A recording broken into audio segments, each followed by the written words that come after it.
Beaudreau, Title IX of the Infrastructure Act contains funding for water projects. The key parts of the new funding for the public safety have been slow to roll out.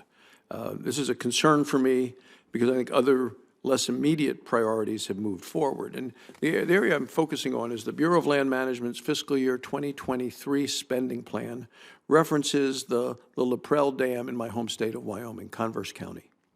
The state has said the dam, which is built under the CARE Act, is in a serious threat to the public, and it needs to be replaced. Of the $100 million for the repair or replacement of CARE Act dams, only $5 million is in the Bureau's spending plan. But the money is there. Do you believe it is urgent for the department to distribute funds for dams that are a serious threat to public safety? Absolutely. Dam safety is one of our highest priorities. Do you know if there's some justification for not distributing the funds for the dam repair and replacement in a quicker manner? I can look into a particular project, and we'll follow up on that. Would very much appreciate hearing back from you. Thank you.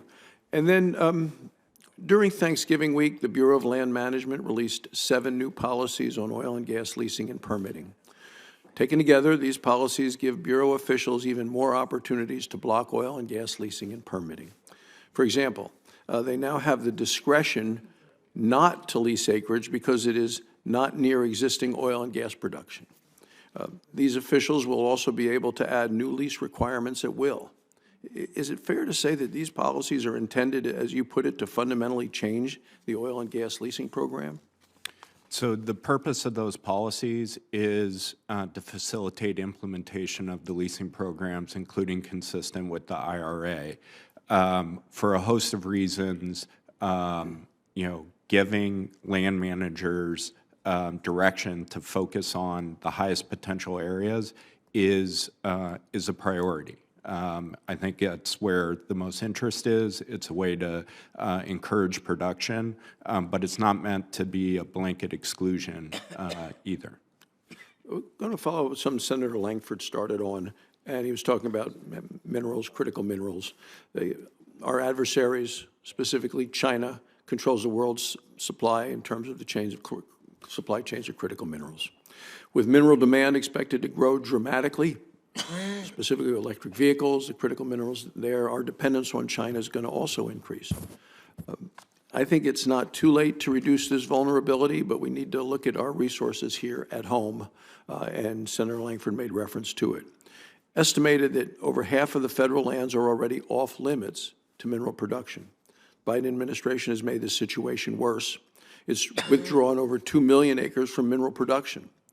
Given our dependence on China, how do we continue, or how does the administration continue to justify withdrawing federal lands from mineral production?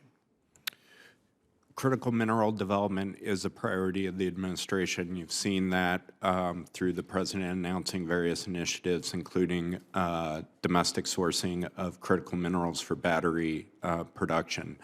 One of the challenges we have, which I know you're familiar with, is the 1872 mining law. And so I would be and this would be included in the report called for under the bill, will be very interested in working with this committee and with Congress on how to equip us better to lease for critical minerals. Yeah, it just seems that we have seen over the last number of years technology evolving in ways that make previously unrecoverable resources now accessible. We've done amazing things protecting the environment, getting to resources. So, I just worry how we account for the possibility that these lands, which have now been withdrawn, will be withdrawn permanently and could impact our ability to get things later that we're clearly going to need as a nation.